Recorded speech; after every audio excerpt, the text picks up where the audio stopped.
Philippines! Mabuhay to you, kababayan. My name is Ana Cristina, and this is Mabuhay Podcast. Welcome. I'm your host.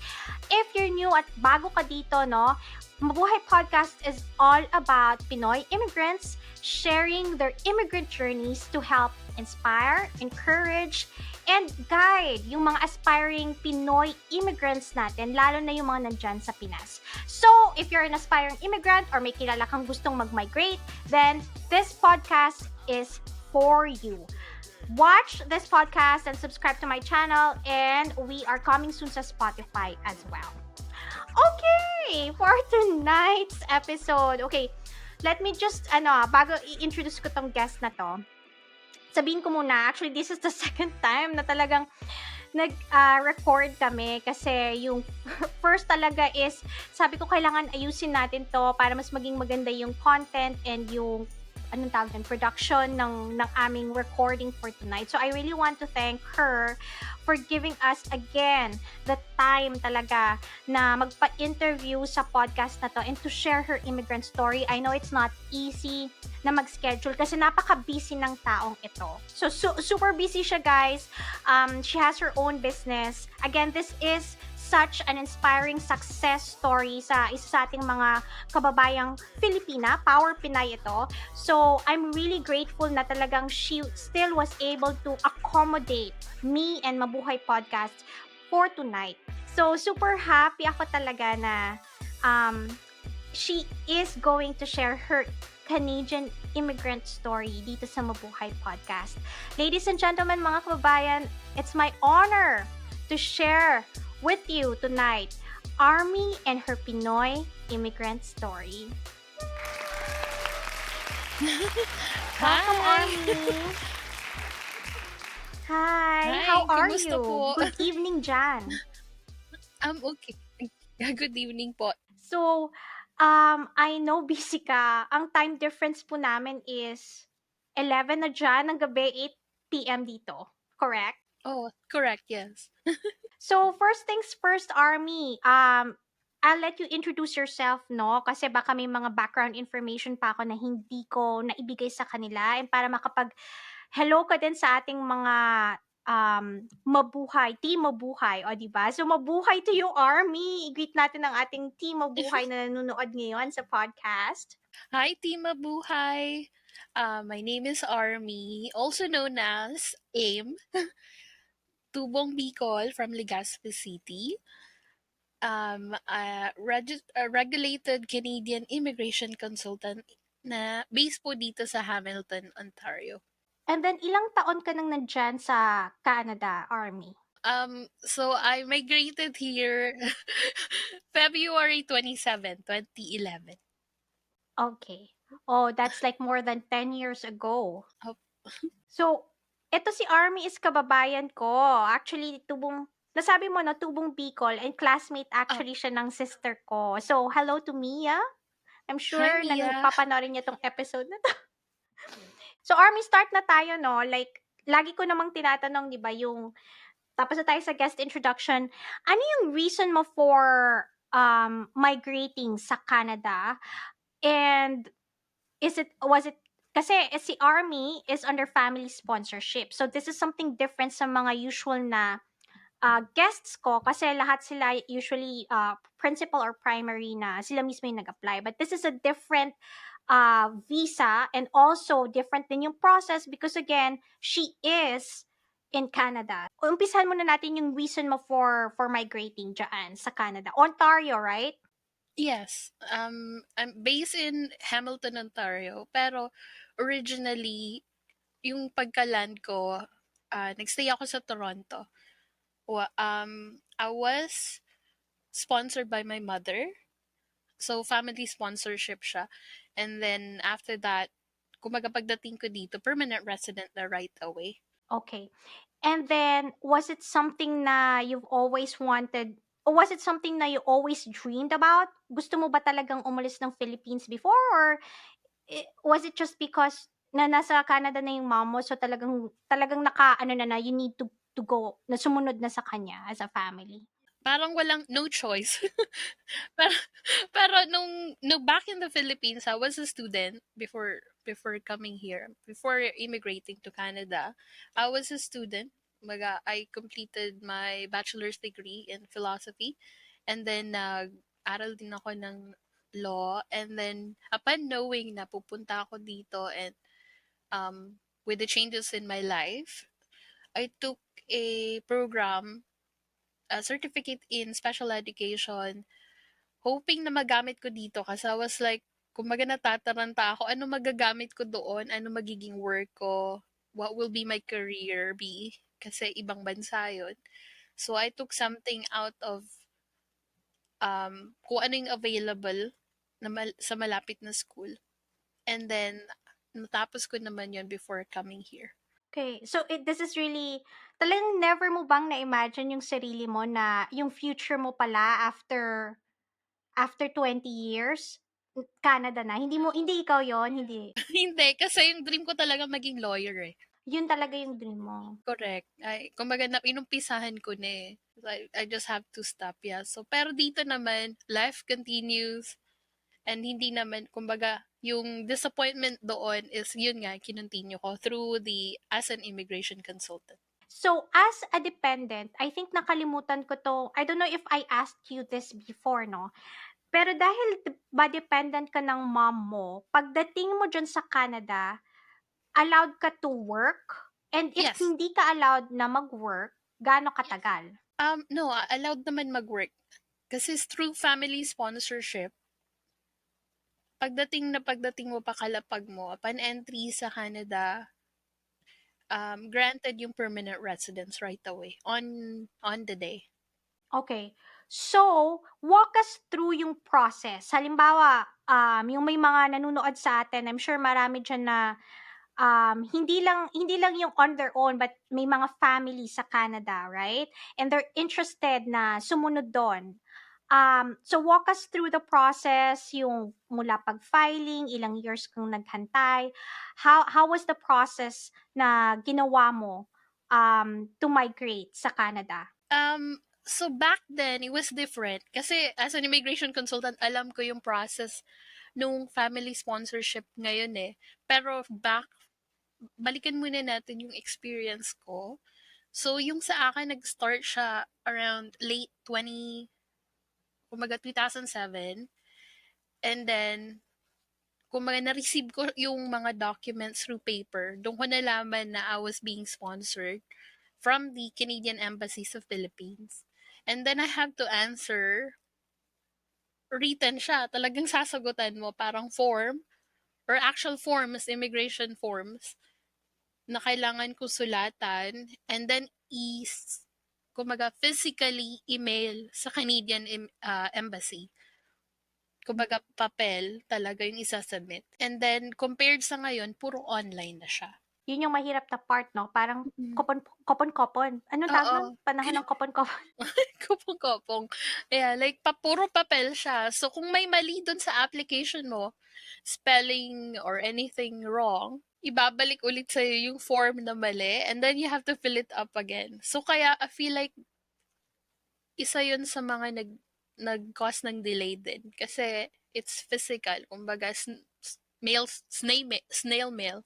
And then after that, kumbaga, yung medical, same pa rin naman yung process. And then, ang gusto kong itanong, no, kasi they might be wondering ngayon, and alam ko natanong ko din to last time, but just para lang maulit natin for tonight's episode, you never used a lawyer, right? Nothing like that. You did it on your own. Sa part ko, yes. Kasi yun yung process talaga? Correct, yeah. So, yung Canadian Embassy will contact you directly. So, kaya ako naman talaga yung sumagot ng lahat ng mga forms. And then I submitted it back to them. There was no instruction of any lawyers or any agency. And I feel like noong unang panahon, hindi naman siya ganun katagal, pero I feel like noong time na yon, hindi siya ganun kauso yung mga agency going to the Philippines. Going to Canada. So, after non-army, i-cut kita dyan, no, para step by step yung process natin. So, nag-apply kayo under Ontario, tapos nag-fill up ka ng papers. itatanong ko din ulit to sa'yo, yung processing fees for that, tanda mo pa?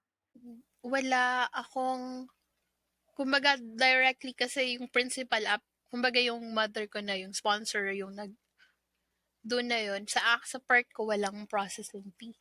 Kasi you were sponsored by your mom, correct? Correct. Family sponsorship. Okay. And then, walk us to the next step. After mo nag-file, after mo mag-fill up ng form, nag-file ka, sinend mo directly sa website, snail mail, right? In Yes. Ontario. Yeah, so what happened next? Ano nangyari? So, submitted siya sa Canadian Embassy sa Philippines, yung sa Makati. And then, after that, kumbaga na-receive ko na yung letter to do medical. So, I have to go to sa kumbaga, yung panel physician, yung government authorized na maggawa ng medical ng Canada. So, sa Makati rin yun. Ngayon, meron na sa St. Luke's. By then, yung amount, yung presyuhan, I think it was just around 5,000. Compared ngayon na sobrang laki. It's around 13,000-15,000 na yung medical. Yeah, oo nga, yun nga yung sasabihin ko kasi I think when it comes to medical, same, kasi St. Luke's yung dinaanan namin before coming here. And same thing then, I think, nung time na yon 7,000. And this was, sa mga nakikinig at nanonood, this was all the way back in 2017. So si Armie, 2007, 8, no? Mga ganon. That was around 2000, kasi Nag-forward na tayo, nag-forward nag-move forward na, na tayo. around 2009, I think. Or So 10. yan, dahil sa inflation. Yeah. Laki ng difference. Oo, ang laki ng difference. Okay, so, yeah. So, nagpa-medical ka, and then, ano yung next step ng process? PIDOS. Yung PIDOS, may nag-offer yung Philippine government yung mga lalabas ng bansa as an immigrant. And also yung government ng Canada, they also have a seminar for newcomers. So both yun inattendan ko. Yung sa Philippine government, required yun para palabasin ka ng bansa. So may stamp yun sa passport. Samantalang yung seminar offered by the Canadian government, hindi naman siya required pero magandang attendant. Kumbaga doon may pa-snacks, doon sa Philippine government wala pero required siya. Okay, so after physical, PDOS, after nun, ihintayin mo na lang ba na sendan ka? May interview ka pa ba? Wala na. Wala na. So after nun, ang next step ba is you waiting for the actual visa? Correct, yes. So, gaano katagal yon, Armie? Yeah, gaano katagal? From the filing of 2007, papuntang medical, papuntang PDOS, gaano katagal mo hinantay na makakuha ka ng actual na visa, family-sponsored visa? So after medical, siguro within 6 months, naka-receive na ng visa. And yung passport request muna. So yung passport request, doon nakalagay na pwede ka na mag PDOS and then the seminar. And so, sinabit na namin yung passport sa Embassy ng Canada sa Philippines in order for them to put the visa. And then, nung nakuha ko na yung visa, ina-schedule ko na, kasi kailangan magpa-schedule din ng PDOS and then yung seminar with the Canadian government. And then, habang hawak ko yun, kasi, kumbaga, marami rin preparation before traveling. So, yun yung mga inasikaso ko muna before coming here. So, mga around 2 years ba yung waiting or more? Or sa akin, it was more. Roughly 5 years? Kasi from 2007 to 2011. Oh, so, mahina talaga ako sa math. 4 years. Yeah. So, lumabas siguro yung visa ko around 2010. November, December 2010. So, 3 years, roughly, no? Yeah. And then, umalis ako ng February. Ng 2011. Yes. Okay. Ang tanong ko ngayon, Armie, I'm sure maraming gustong malaman to. Kasi, ikaw, ito sa mga nakikinig, no, this is really something interesting for me. Kasi ako, iba yung process sa US, iba din yung visa na plan ko. Hindi ako family sponsor, under a family sponsorship. And of course, interesada ako for my sister din. Hi, Mia. Hi, No, Mia. yeah, ang ano ko is, ang gusto ko na malaman bilang families, under ka ng family sponsorship is, I wanna know yung mga preparations na ginawa mo while you're waiting, while you're processing yung visa mo under family sponsorship habang nasa Pinas ka, na pwede nating ma-share sa mga listeners and viewers natin para makatulong din sa kanila yung mga tips or ano yung mga, kasi number one lagi nilang tinatanong yan, financial, Mhm. kung meron ka bang yung financial na may ginawa ka bang financial preparation, ano yung mga, yung preparation mo in general habang naghihintay ka na pwedeng makatulong sa mga naghahantay din na same ng situation mo before. That's an excellent question, no? Kasi yung totoo, yung mga questions nila is always about financial part. But then, people forgot that they have to settle here and they have to adjust themselves here. 'Di ba? So, unang-una dyan is yung skills na dadalhin mo sa Canada. Kailangan, kumbaga, mas maraming skills, mas malaki yung chances na maging successful yung transition mo dito. So, yung mga skills na dinala ko dito is coming from Red Cross. Wala akong medical background. But then, yung mga certificates, yung skills, yung mga trainings ko na nagamit ko sa first job ko, which is in optometry industry. Tapos, also sa English din, try to adjust your ears by watching movies.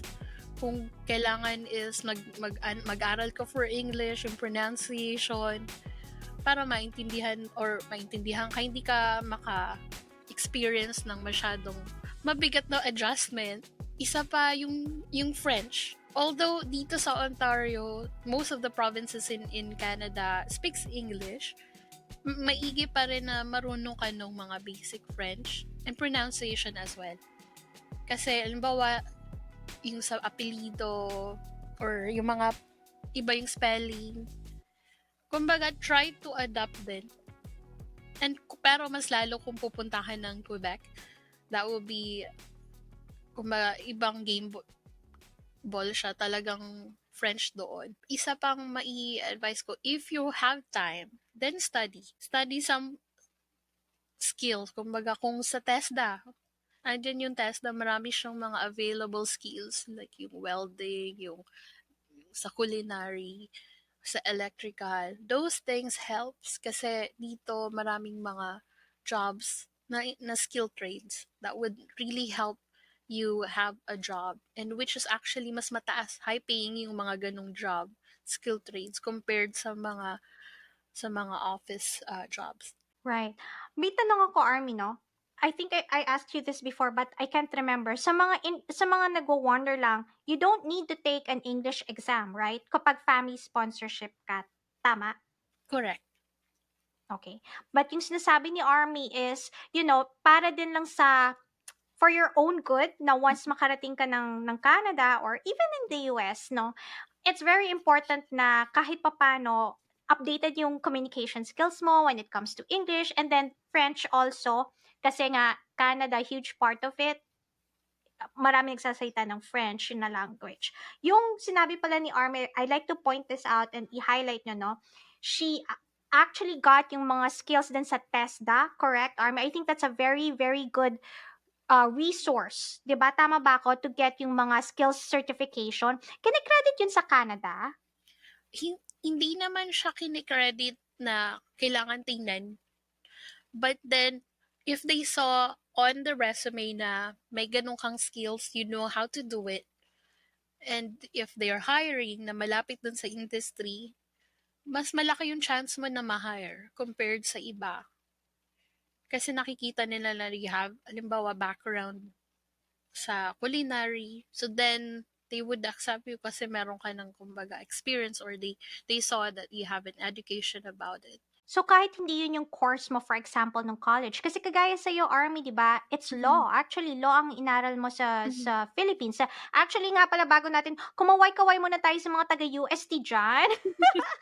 Nakalimutan ko palang i-announce na nag-aral siya ng law sa formerly Aquinas University. Now, ngayon ang name niya is UST Legazpi, correct? So, hello to everybody. Yes. Clarify ko lang, hindi ko siya natapos. Ano lang, kumbaga, on the very first stage lang before coming here. Ano ba yun, mga first year?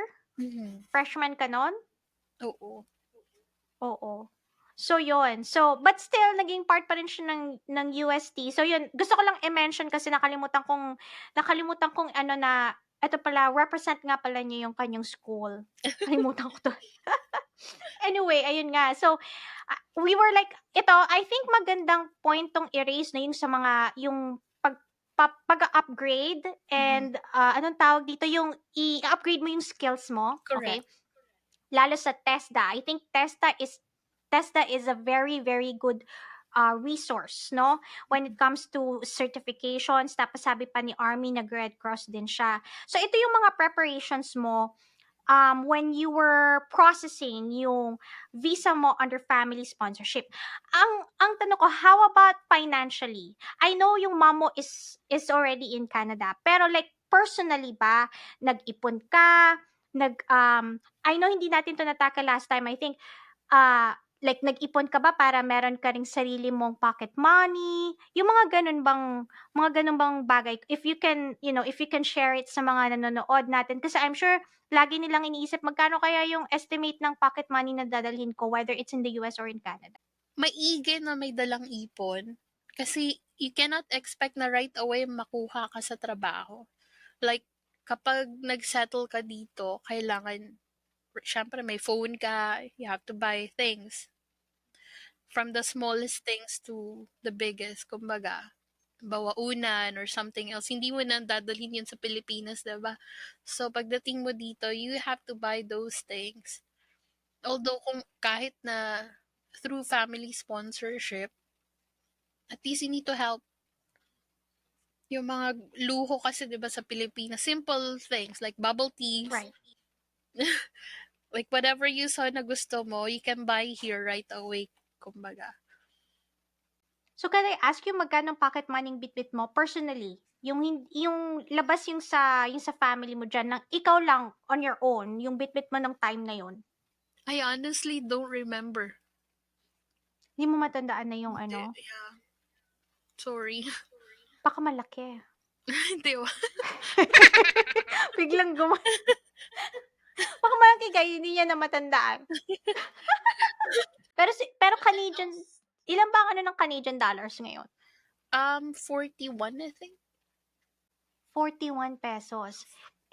Mamaya i-reserve natin yung cost of living para may idea sila, no? Kasi nandito pa tayo sa yung processing. Okay.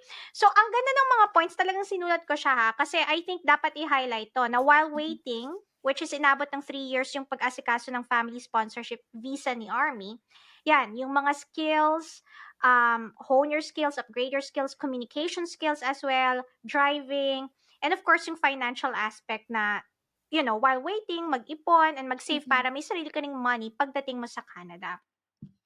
May idadagdag ka pa doon, Armie, ano yung tip? Yung ano lang sa akin, kasi sa family sponsorship, as a dependent, bawal ka magtrabaho eh. Kasi yung... Ayun yung tatanungin ko. Actually, I was gonna ask you, pagdating mo dyan, bawal kang magtrabaho or habang nasa Philippines ka pa lang? Yes, habang nasa Philippines pa lang. Kasi you won't be considered as a dependent. So, habang hindi mo pa nakukuha yung sponsor, yung visa mo, hindi ka pwedeng mag-work? Hindi. Kumbaga, pwede pa rin ako makonsider as dependent kasi minor at that time. Pero, yung financial part, kumbaga kasi lumampas na ako ng ng 18. Kaya, importante na i-establish ko na I was a dependent. Kaya bawal mag-work. So, what I was doing is just volunteers and then mga cash job. So, 18 yung cut-off? Hindi, 21. Okay. Pero sabi mo kanina, nung start natin, pagdating mo naman dyan mismo sa Canada, you can work. Pwedeng mag-work. Yes. pwede mag-work, pwede mag-apply ka kahit saan. Okay, so that's good. Wait, Army, eto na. Half-time na tayo, guys. Oh my goodness. Hindi niya rin po alam, wala po siyang kaalam-alam na gagawin ko to sa kanya, ang aking bagong episode, hindi, section ng ating podcast, guys. Meron akong bagong section na actually pinapa-play ko yung ating mga guests. It's called Quickie with Chrissy. Again, 60 seconds, kailangan niyang i-answer yung mga questions ko, walang explanation. The very first thing that would come to her mind, yun yung sagot niya. 60 seconds ng Quickie with Chrissy starts now, Army! Okay, adobo o sinigang? Sinigang. Maputi o moreno? Moreno. First crush? Akala ko may options. First crush, baka nanonood siya. Hindi siya manunood, sabihin mo first crush.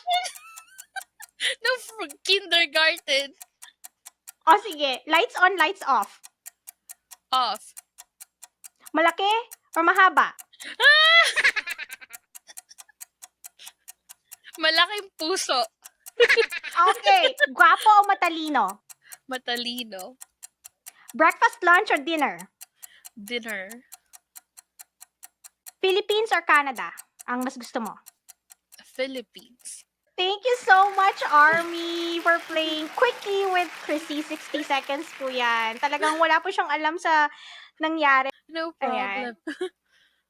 Ayan, wait. Ituloy na natin. Ayan. So, actually, halos lahat na nasabi mo about like the processing, no? May naiwan pa ba tayong part about the processing part and yung mga tips while waiting? Or I think, nasabi mo na lahat.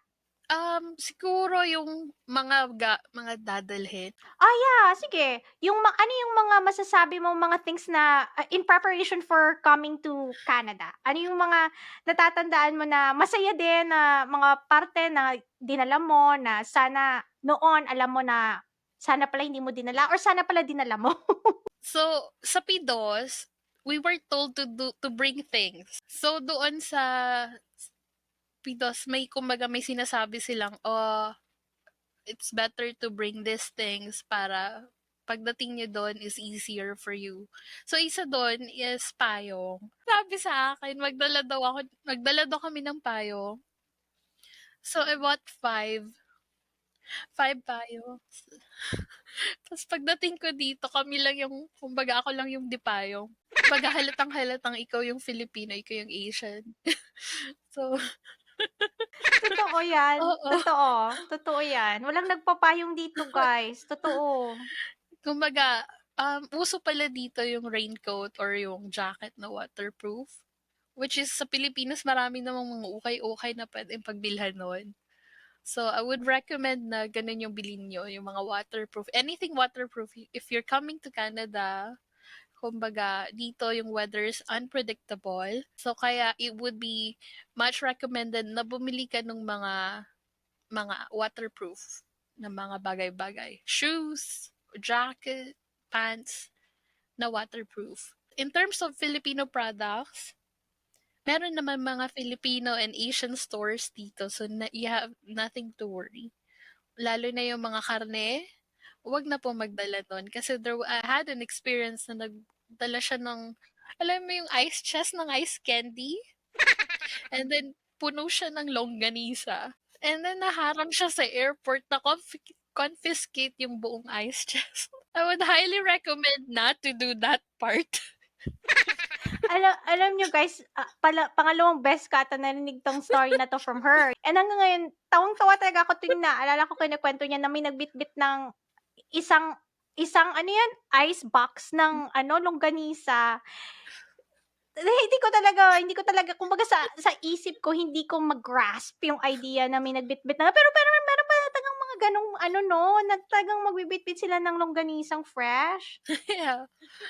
May mga misconception kasi na, pag Canada or ibang bansa, walang kanin or walang mga So, gusto ko lang sa kanila ipaalam na meron naman. So, you don't need to worry about those things. Question, no?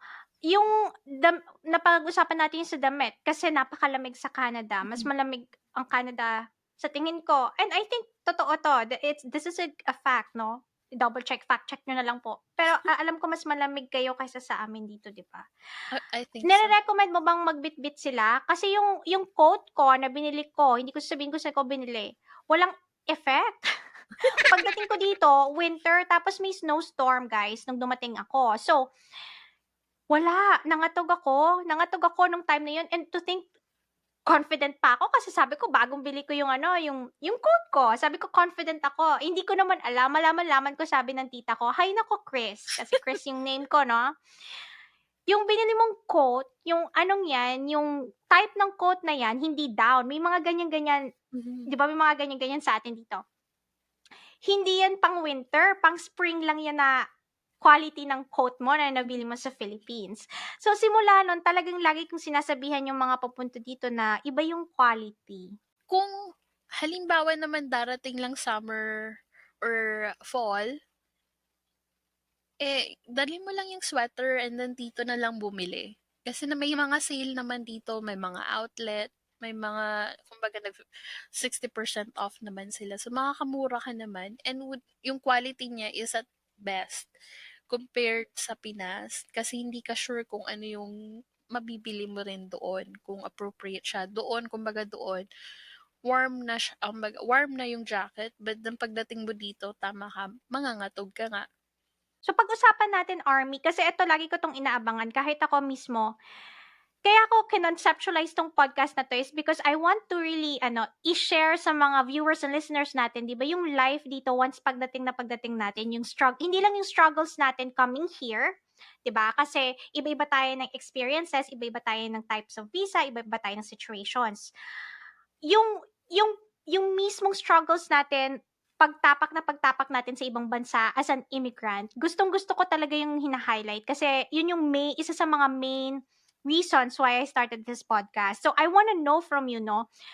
And this is coming from a different perspective kasi ikaw, under ka ng family sponsorship. Ano ba yung mga struggles and challenges ng isang tao na dinala ng mom or ng dad niya or ng family niya sa Canada? Lalo yung first 6 months, first year, pag-usapan natin yon. Ano yung mga natatandaan mo na talagang, alam ko na pag-usapan natin to the very first time, pero for the sake din lang na malaman ng mga audiences natin, yung mga biggest challenges mo talaga nung time na yon na lumipat ka ng ibang bayan ka to migrate. Not just to work, but to actually live here as an immigrant sa Canada. There's a lot of factors. First 3 months, yung employment. Kasi syempre, bago ka, you don't have any Canadian experience. So, ang hinahanap nila is yung kumbaga may Canadian experience para at least hindi na mahihirapan kung paano yung environment sa Canadian, sa workplace. So, doon ako unang nahirapan kung paano kumbaga online naman siya, maraming interview naman, yung una nga doon, security guard. And maliit ako, so parang nakakatawa yun. Wait, hindi ko alam na nag-apply kang security guard. Kasi I was just putting up my resume out sa online. So, nakakatawa yun. Pero hindi nga ako pinayagan for an interview ng aking mother because anong gagawin mo doon, security guard ka, liit-liit mo. Hindi kita ma-imagine na security guard, Army. Lagi kasi, paano lagi siyang nakasmile, di ba? So, parang, ikaw yung security guard. Parang yung tao sa iyo, sila yung magbibit-bit sa'yo, parang gano'n. So, I tried my best to apply for a lot of things. So, kung ano makita kong pwede, I think I can do, ina-applyan ko. So, actually, yung naging first job ko, it was at Tim Hortons. Kumbaga, it was kind of a different adjustment from the Philippines. Kumbaga, law student ka, nag-aaral ka, and then okay yung buhay mo. You never thought about mag-work ka sa ganong industry, and then hindi nga ako marunong magluto ng maayos. Like yung normal lang. And then pagdating ko dito, I had to do that part as well. So, first month, ganun yung naging trabaho ko. I mean, first 3 months. pero sorry, 1 month akong ganun yung trabaho. For the first 2 months, I was volunteering sa Canadian Red Cross. Kasi nga, yun yung gusto ko i-add din sa resume ko na I have a volunteer experience sa Canadian workplace. So, dito yung volunteer is kind of different kasi bibigyan ka talaga na actual position. So, I was an admin assistant sa Canadian Red Cross for 2 months. Balikan natin si Tim Hortons kasi Mhm. cashier ka nun, 'di ba? Tama ba Yeah. ako? Yes. Yun yung first Yeah, work mo. parang team member. And then after that, while I was working sa Tim Hortons, I was actively looking for another job. Kasi nga, kumbaga, kung ano yung available, kasi meron ka ng work experience sa resume mo, then I was hoping na makahanap pa ng iba. And eventually, nakahanap nga ng another job, which is in optometry office. Right. So, ang hina-highlight ko talaga dito at gusto ko rin malaman nila no na everybody has to start somewhere. 'Di ba? You Yeah. have to start from scratch. Lalo yung mga papalabas pa lang ng country, lagi ng Philippines, lalo na malayo yung estado nila sa Philippines, right? Army, like you were a law student and then coming to Canada. Ibang-iba yung life mo, and you just like what you said, you never imagined na you will be part of, let's say, I don't know, cashier, as a cashier ng Tim Hortons or ng coffee shop yun, di ba? Kilalang coffee shop. Yes. So, Just like talagang, Starbucks.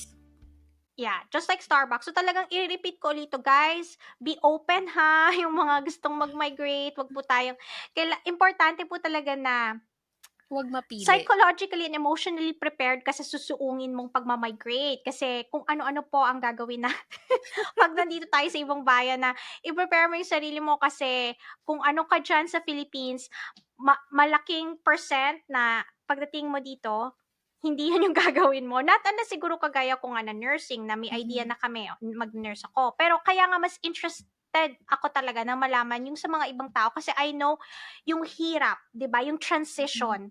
Unlike for me, I'm a nurse, so meron na ako, lalabas ako, magtatrabaho ko as a nurse. Pero yung kagaya sa husband ko, kagaya sa'yo, kagaya sa mga iba pang tao, yung talagang ang laki, like 360 degree na turn ng life mo, 'di ba? Napakalayo.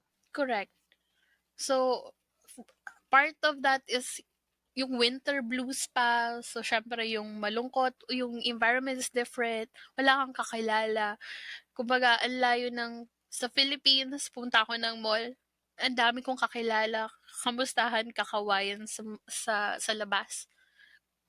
Pagdating dito, you don't know anyone. Ikaw yung, kakaiba yung, itsura din kasi sila lahat ibang lahi. So, a big adjustment in weather, time, kumbaga, culture, din, differences.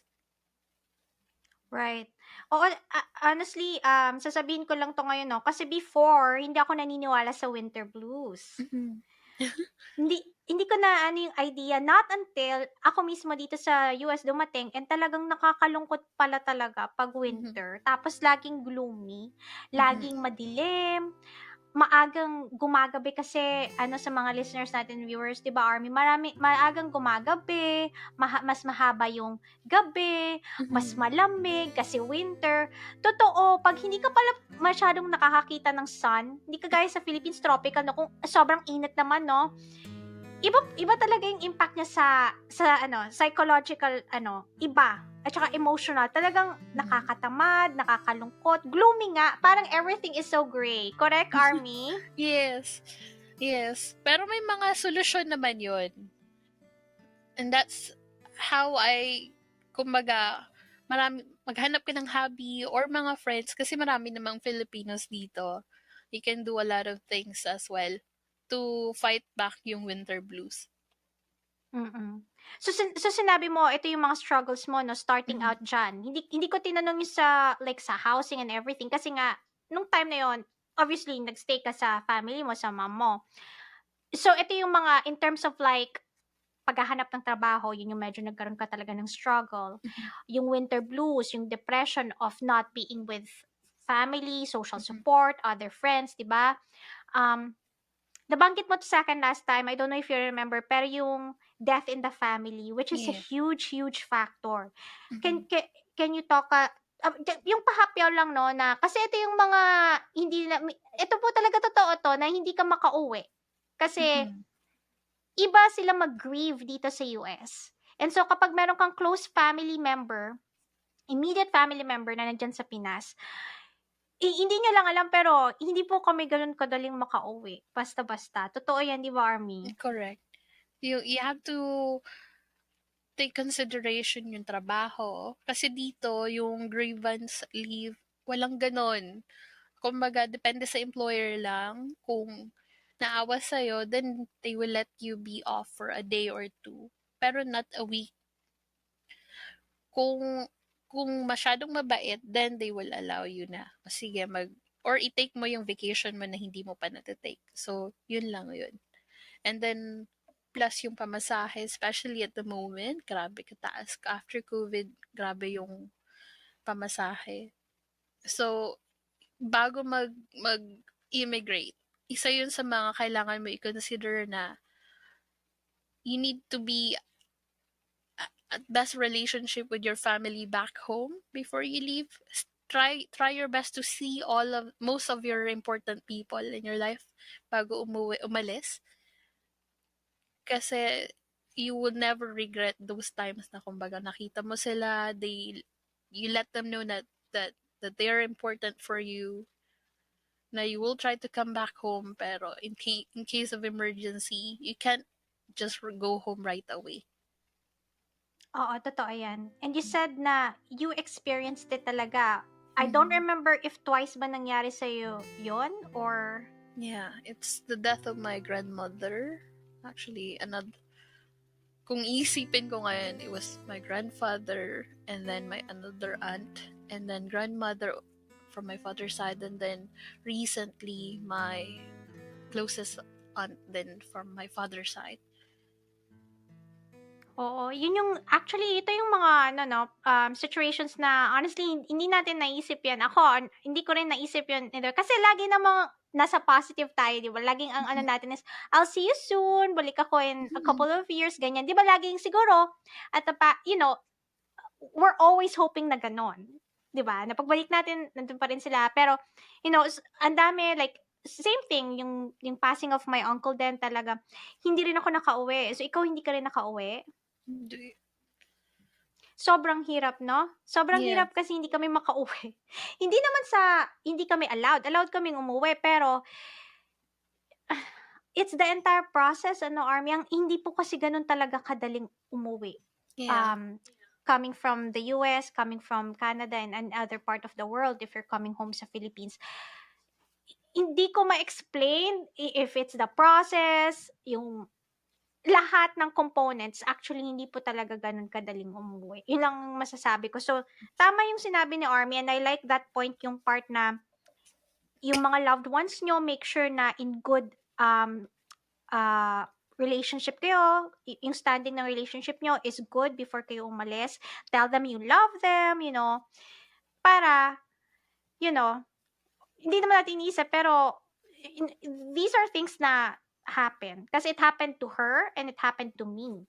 Mhm. So, yun yung pwede naming i-impart sa inyong knowledge kasi nangyari sa amin yun while we were in another country, while we're immigrants na you really have to tell your loved ones na may maiwan niyo diyan na how much you love them and how much you appreciate them and to say thank you right before you leave the country. It's very, very important and believe us, 'pag sinabi namin sa inyo na, um, yun talaga yung isa sa best advice na puwede naming ibigay sa inyo as immigrants na hindi kami makauwi talaga sa Pinas. Correct, Army? Yes. So, talking about preparation, isa yun sa mga huge preparation. Be with your family members, with your um, loved ones. Spend time with them. Take a lot of pictures. Kumbaga, have some time na quality time. Right. Yeah. Baka maiyak tayo, oh my God. Pero Baka bigla ma ginamit ko naman yung mga sadness na yon to become where I am at na ngayon. Kumbaga, oo. So, kumbaga, ginamit ko siyang inspirasyon. So, ito na, yun na nga, first 6 mo para medyo on a lighter note, no? At baka magkaiyakan po kami dito ni Armie sa mga ganong klaseng situations na hindi natin madalas pag-usapan, but it happened to us talaga. So, ayan, yung mga sinasabi mong challenges mo, no? Syempre, with employment, kasama na doon yung financial kasi wala ka pang trabaho, wala ka pang makuhang trabaho, andun yung struggle na yon. And then, yung sabi mo yung culture iba din, diyan na rin papasok yun nga yung grieving kapag may emergency, hindi ka basta makauwi. Kasi po dito, ang culture sa States and sa Northern America, including Canada, it's work, work, work. 'Di ba, Army? Trabaho, trabaho, trabaho tayo dito. So, iba po yung petics sa Philippines. At totoo, 'di ba, Army? Iba yung pagiging petics mo sa trabaho sa Philippines versus dito. Iba yung life, Iba. iba yung culture. So, yun yung mga isa din sa biggest challenges ni Army na I share with her kasi damang-dama ko siya sa part na yon. And then, nabanggit natin kanina kasi napahapyawan mo yung tips, right? I'm sure yung mga challenges na dinaanan mo, let's talk about yung mga tips naman na pwede mong impart sa kanila. Like, I know hindi ka naghanap kaagad ng una mong house. Sabi mo kanina, pwede namang hindi mag-car lalo na kapag nasa metropolitan area ka or nasa city ka, correct? And then, uso ba dyan ng credit card? Oo, uso naman. Oh, so walk us through that, yung mga ganong proseso na yung cost of living as well. I-tackle din natin yan kasi para lang may idea sila ng magkano yung bibitbitin nila pag once nakarating na sila sa Canada. Siguro umpisahan ko doon sa kung anong meron ka sa Philippines. So, you can find a way na ipadala yung pera mo sa Philippines going here sa Canada through banks. So, international bank-to-bank transfer. Para pagdating mo dito, yung pera mo andito na. And then after that, may mga newcomer program yung mga banks dito. So, you just have to check and compare kung ano yung mga gusto mo. Kasi may ibang banks, halimbawa, I think CIBC or RBC, I'm not sure kung alin. Pero some newcomer program nag-offer ng free laptop kapag nag-register ka sa kanila. Sorry, not laptop, but tablet. Oo, nagbibigay sila ng tablet or may mga iba-iba, like say, reward of $200, ganun. Okay. Magandang point yan ha. Buti na-raise mo yun. I think hindi ata natin yan na-discuss last time. Yun From nga, the last yung time. how to transfer yung money mo from the Philippines sa Canadian bank. Number 2, etong sinasabi mo na newcomer program. Malaking help to lalo sa mga incoming immigrants dyan sa Canada na lalo ako, di ba? Halimbawa, hindi ko, I will never know siguro not unless a family member would actually tell me about it. Di ba? Yes. Malaking tulong yan sa mga bagong lipat na kailangan ng financial help. Di ba? Correct. Ano And then, pa? Ano pa yung mga tips? as in terms of education, halimbawa yung kahit naman through economic pathway, kasi iba-iba yung sa work permit and sa permanent residence. But kung pupunta kayo dito and someone is trying to go to school, may mga grants available. You just have to look for it. So, paano mo malaman yon? You can always Google or you can go to employment agencies and you can ask. Kasi those agencies, may mga department sila for newcomers and they do inform people about grants. So, ask them if you're eligible for grants sa pag-study for university or college.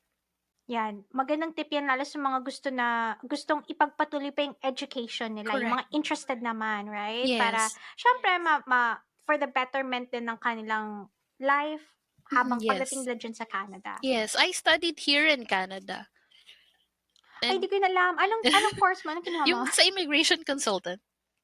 Oh, wow. And Oo, guys, itatakal natin yan. Just konti na lang in a bit kasi talagang bibigyan ko siya ng time na talagang i-promote ang kanyang business. And I think na if you're interested to migrate sa Canada, na siyang isa sa magandang maging resource nyo. At least para magpa-assessment or just to get information from her kasi malaking factor na you're knowledgeable, you have the information para alam mo kung talagang dapat sa'yo ba ang Canada. Correct, Army? Yes.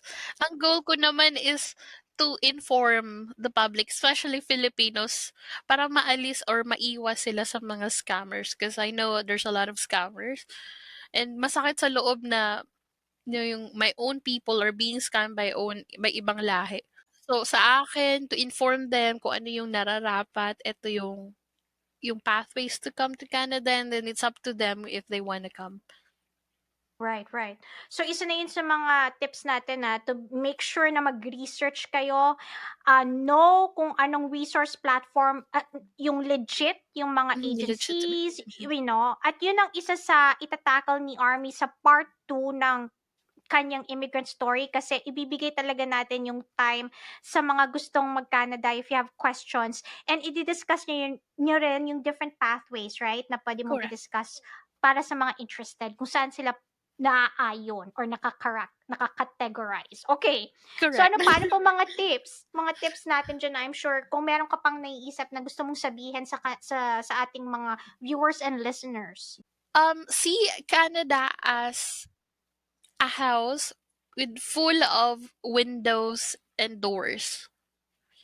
So if another door or if one door closes, make sure nahanapin mo yung ibang doors and windows. There's a lot of ways to come to Canada. You just have to be informed kung nasan yun. Or you can work it out. Kumbaga, kung yung bintana mataas, find a ladder. And sa part ko naman, I can help. Maganda yung sinabi mo, no, na kasi ang dami, lalo, I don't know if there is, kung nag-exist din ba yung retrogression sa Canada, I'm not sure. I mean, siguro mas alam mo yan. Definitely mas alam mo yan kaysa sa akin. Lalo ngayon na retrogression na naman daw sa US, I heard, para sa mga nurses, no. Yeah, ang masashare ko lang is, tama yung sinabi ni Army, if there's a door na nakasarado, we can, you can always find ways na pwede ka muna mag-reroute or sa bintana ka muna dumaan. Yung mga ganun ba na dapat ganun yung thinking mo para hindi tayo mawalan ng hope kasi it keeps us motivated. Correct? Correct, yes. Huwag mawala ng pag-asa. Just keep going. Ang daming pathway and people are not informed about it. You just have to know. Kumbaga sa akin, wala namang actual boundary. Kumbaga, hindi Right. naman mahirap. You just have to be guided properly. Exactly. I Yeah. couldn't have said it better. You just have to be guided properly. And that's the reason why talagang pinush ko talagang ma-interview siya, guys. Guys, you have no idea. Halos isang oras po kami. We're trying to figure out how to make this recording work. Pati itong software na to. Talaga po, kung merong isang guest na talagang hinahabol ko talaga ang time, it will have to be her, guys. Totoo to kasi I honestly believe na her business and whatever information na may impart niya through her immigrant story and through her business, Canadian immigration business, I really think na malaki talaga yung matutulong sa audience and sa viewers ng podcast na to. So that is the major reason why kinulit ko talaga siya na pwede ba mag-guest ka and talagang nung nakita ko na yung hindi ganun kaganda yung may lag kami. Guys, kung may lag pa rin tong nakita nyo, this is the best na pwede naming i-offer sa panahon na to. I am telling you because I really asked her to repeat the entire recording of this podcast para lang ma-improve yung content and yung ma-produce namin na recording sa episode na to. So, ganun na lang din talaga ako ka-grateful kasi naniniwala talaga ako na whatever information and knowledge she has with regards to Canadian immigration, talagang valuable siya sa audience ng podcast na to and listeners. Kaya talagang hinahabol ko siya kasi gusto ko talagang ma-share niya yon. And I think naman we are on the same page. Sa tingin ko gusto rin naman talaga ni Arming i-share yon as part of her paying it forward and also helping out na rin yung mga iba pang tao na para rin malaki din yung ma-reach niya through our audience and through our viewers and listeners na eto yung knowledge na, para hindi kayo ma-scam, eto yung mga pathways na pwede yung maging options. And I think na talagang hopefully yung nakakapanood nito or nakikinig nito, Army and this podcast would be able to help you, 'di ba, in deciding whether Canada is the best option for you. Correct, Army? Yes. Any other words of wisdom before ibigay natin sa kanila yung last part, which is yung Canadian immigration consultancy business mo? Siguro start with the vision. Everything starts with a vision. And then, after that, plan. Kasi yung iba masyadong gigil eh. Kapag masyado kang gigil, prone ka sa scam. So, kapag hindi mo pinagplanuhan kung ano yung pangarap mo, that's dangerous. So, I would recommend start with a vision, then plan everything, and then execute. Most of my successful clients who are already here does that. Yung mga lumulukso, kumbaga skipping the plan, from vision going, kumbaga, skipping that plan, usually, hindi maganda yung resulta. Yeah, maganda yung sinabi niya, talagang sinulat ko, VPE, Vision, Plan, Execute, diba? Mhm. Totoo, everything starts with a vision. First of all, you have to know what you want. Mhm. You have to know what you want, diba? Ako, I believe in that kasi magtatanong sila, paano ka naging ganito, paano ka naging ganyan, paano naging ganyan si Army. Guys, everything starts with a vision. You really have to know what you want. Kasi kung hindi mo alam kung ano yung gusto mo, wala kang direction. So, Correct. kaya sinasabi ni Army na you start with a vision if it's your goal or dream or aspiration to migrate to Canada for better opportunities, right? Start with a vision, go ahead, dream, pero at the same time, do the second step, which is plan. Mhm. And dyan na pumapasok yung research, di ba, Army? Correct. Making sure tama ba yung mga agencies nyo ba ay qualified agencies, legit, hindi scam agencies, di ba? Diyan na pumapasok yon. Diyan din pumapasok yung sinabi ni Army. Again, I'm already going sa, key takeaways ko for this episode. Mhm. Yung planning is also where, when she said something about yung preparation niya is not just financially, and upgrading your skills, 'di ba? Enhancing your skills habang nandiyan sa Philippines, take driving lessons, take language lessons, English, French, 'di ba? Hone your skills. I-polish niyo yung lahat ng pwedeng i-polish. Go to check TESDA, may offer nilang certifications for you na pwede niyong ilagay sa resume niyo so that pagdating niyo sa Canada, meron kayong additional na skills na magagamit. And I believe in that. So, dyan na pumapasok sa planning yung sinasabi ni Army na preparation, of course, kasama na yan. And finally, execute. Execute kasi kahit magplano kayo na magplano or mangarap kayo na mangarap, if you're not gonna do anything about it, kung hindi ka mag-act, if you're not gonna do the action, if you're not going to do the work, hindi siya mangyayari. And that is what execution means. Correct, Yes. Army? Yes, stagnant lang. Nandun lang siya sa brain mo. Exactly. Yeah. So, you have to take that step. You have to apply. Doon na pumapasok yung mag-apply po tayo, di ba? Pag nakakita na kayo ng mga agencies, immigration consultant like Army's business, di ba? Na-check nyo naman, legit siya, ganyan-ganyan. Then, you have to do your part. Kasi hindi lang tayo pwedeng nakaupo lang at nangangarap. Kasi wala. Magiging lang siya, hindi siya matutupad. Kailangan i-execute mo yan. Importante yan, you have to do the work. Wag puro sana all. Yeah. Oh my gosh, yes, correct. Which is why, yun yung key takeaway ko sa episode na to sa story ni Army. I know she started with, family sponsorship visa. Pero, it does not mean na naging madali rin sa kanya yung challenges that comes with immigrating sa ibang bansa. Kasi 'di ba, yung she had her own share naman talaga, like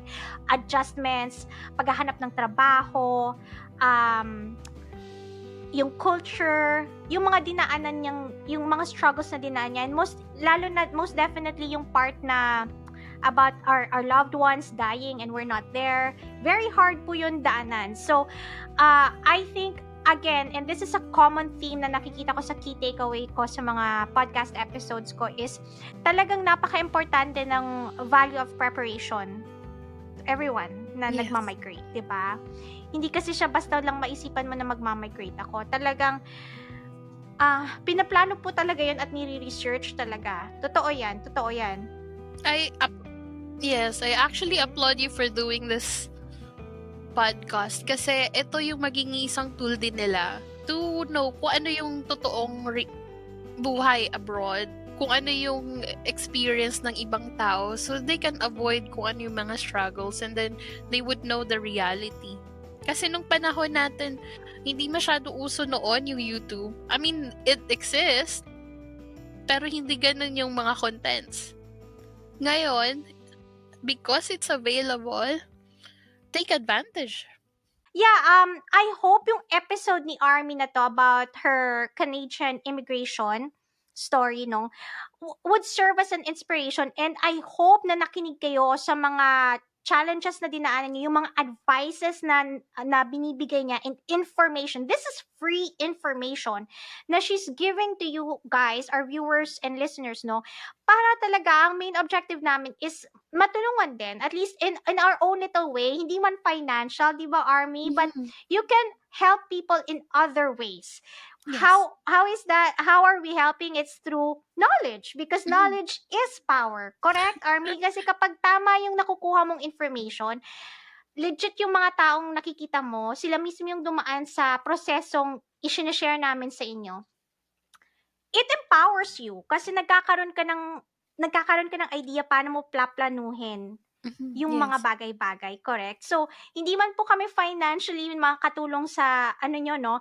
But through our information, experience, knowledge, that whatever knowledge we have na we're sharing to you, we're really hoping na gamitin nyo po yon, and hopefully, no, maging isa siya sa mga ways para matupad yung immigrant dream nyo. And then, yeah, and then Army, meron ka bang gusto? Ay, promote natin yung name ng business ni Army. I posted it sa aking vlog page. So guys, yeah, i-promote mo yung name ng inyong immigration consultancy business. And guys, take note, legit po ito si Army, ha? Siya po ay, anong tawag dyan, may license siya, no, under ng Yes. Canadian mga agencies, and sigurado pong legit po siya. This is not a scam. This is the real deal. So yes, Army, i-promote mo yung business. So my company's name is Cervantes Canadian Immigration Solutions. My name is Armie Cervantes, an RCIC or Regulated Canadian Immigration Consultant. You can check or verify my license or my status at CICC.ca.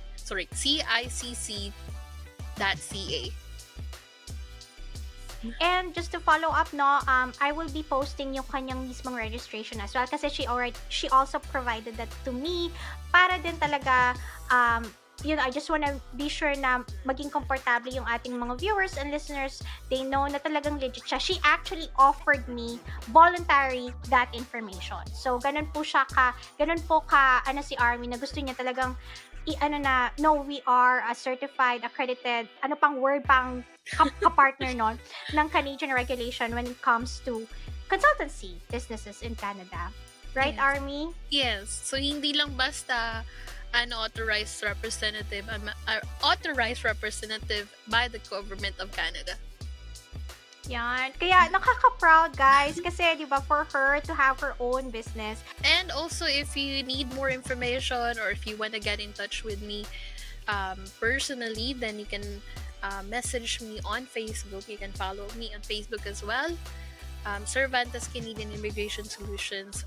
Also available at Instagram.